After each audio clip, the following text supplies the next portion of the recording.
Tere, mina olen Mikk King of Spacest. See video, ma ütlen kohe ette, saab üheks King of Spacei kullafondist, sellepärast et ma ei ole siin kaameras üksi, vaid minu kõrval on füsioterapeut Georg Laasik. Georgile ma olen ise väga palju tänuvõlgu sellepärast, et on pannud minu õla 2 korda liikuma siis, kui ma avastan, et ma ei suuda õlavigastuse tõttu isegi särki selga panna. Ma kutsusin Georgi siia sellepärast, et nii nagu mina, on paljud teised mehed päevad läbi sundasendis, olgu see autoroolis, olgu see kontorilaua taga ja see toob omakorda kaasa päris palju vaevusi, lihaspingeid, peavalusid ja nii edasi. Ma palusin Georgil teha meile kõigile väike kingitus ja näidata, kuidas me saame just nimelt selle sundasendist tingitud vaevustega võidelda. Aga enne seda paar küsimust. Georg, sina oled füsioterapeut, räägi, mis loom see füsioterapeut on? Miks inimesed peaksid sinu juures käima? Füsioterapeut on üks selline huvitav tegelane, kelle ameti eesmärk on põhimõtteliselt sinu elukvaliteedi hoidmine või parandamine väga suures plaanis. Ehk siis füsioterapeudi juurde võiksidki minna sellised inimesed, kellel mingi probleem vaevab või kes tahavad kindlustada, et neil mingit probleemi ei tekiks. Ja mis see sagedus on, kui tihti inimesed peaksid su juures käima? Sellele sellist väga konkreetset vastust on raske öelda. Oleneb, kas inimesel on mingi krooniline probleem või mitte, aga üldiselt ma arvan, et kord aastas võiks ikka ennast näitamas käia nagu hambaarstidegi, et hinnata hetkeseisu ja vaadata, kas on võimalik seda kuidagi veel paremaks teha. Georg hakkab nüüd kohe näitama 5 harjutust, mida sa võiksid siis päevalõikes teha, mis oluliselt parandavad su enesetunnet ja siis, nagu ma ütlesin, vähendavad neid sundasendist põhjustatud probleeme. Soovid enne nende harjutuste näitamist ka veel midagi öelda nende kohta? Nende kohta ütlen lihtsalt seda, et harjutused töötavad siis, kui neid teha. Kui palju neid teha? Ideaalis muidugi öeldakse, et võiks iga tund teha pausi. Aga kui iga tund ei saa, siis iga teine tund, kui seda ei saa, paar korda päevas, juba see pika peale omab väga head mõju. Nii, enne kui me harjutuste juurde läheme, siis peaks rääkima natuke turvalisusest ehk mida teha, kui palju teha. Nagu kõigega, siis on väga tähtis alustada mõistliku hulgaga. Ehk siis tee neid harjutusi alguses mitte rohkem kui 10 kordust korraga ja vaata, kuidas su enesetunne peale seda on. Liiga innukalt alustamine võib sulle vastu töötada. Kui sul peaks tekkima kiirgumisi või väga tugevaid valusid, siis kindlasti lõpeta selle harjutuse tegemine ning uuri välja, milles asi on. Mõistlikult tehes ja koormust aeglaselt suurendades on nad tegelikult ja ennast kuulates on nad väga turvalised ja head harjutused. Esimene harjutus on hingamisharjutus. Väga lihtne.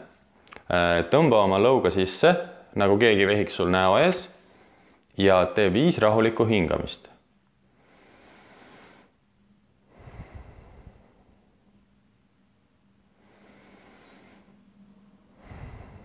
Ja iga hingamise juures jälgi, et su lõug ette ei liiguks, et lõug oleks kogu aeg sees.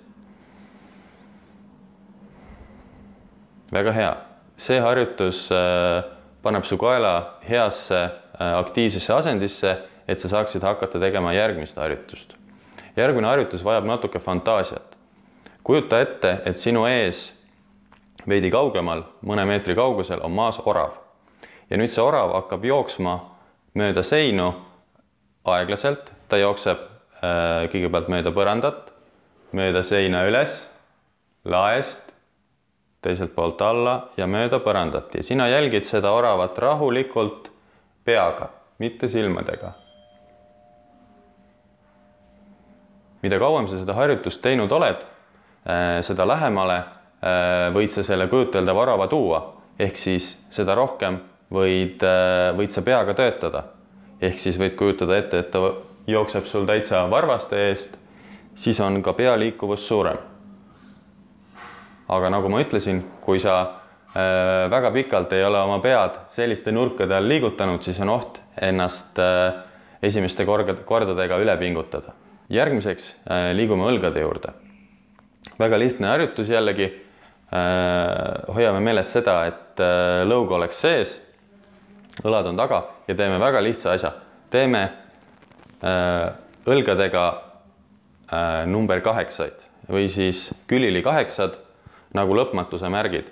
Ja eesmärk on siis teha nii, et tagapool sirutada käed võimalikult palju taha. Nii, ja nüüd liigume selja juurde.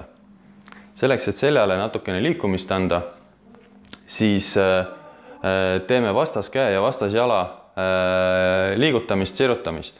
Siruta vasak jalg, võta mõlemad käed rusikasse, peopesad ülespoole ja nüüd hakkad oma paremat rusikat libistama mööda vasakut jalga alla ja teine käsi teeb vastupidist liigutust. Teine käsi tõuseb küünarnukiga ülespoole ja tagasi.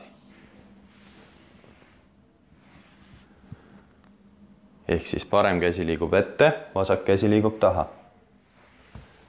Ja võid ka varbaid enda poole tõmmata. See lisab veidi pinget reie tahaossa ja tuhara närvile. Ja kui see on tehtud, siis sama teise poolega. Üks käsi ette, rusikas libiseb mööda jala väliskülge alla ja õlg ja küünarnukk liiguvad taha ja hiljem siis küünarnukk üles. Ja viimase harjutusena teeme rindkere sirutuse koos hingamisega.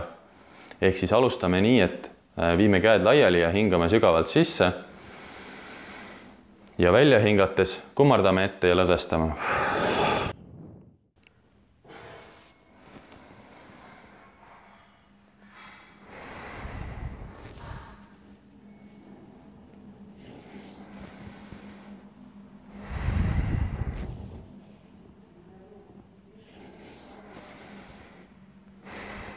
Sellel harjutusel võid alustada isegi 3 või 5 kordusega, sest et kui sa alguses väga intensiivselt hingad väga mitu korda, siis võib lihtsalt pea ringi käima hakata.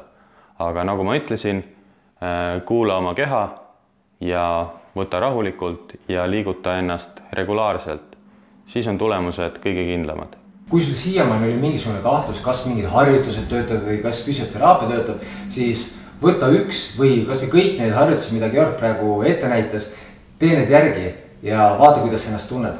Ja kui sa näed, et verevarustus paraneb ja sul tekib kuidagi uus hingamine, siis www.georglaasik.ee võta Georgiga ühendust, ma isiklikult saan seda väga soovitada.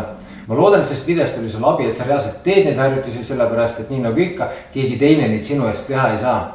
Kohtume järgmisel korral.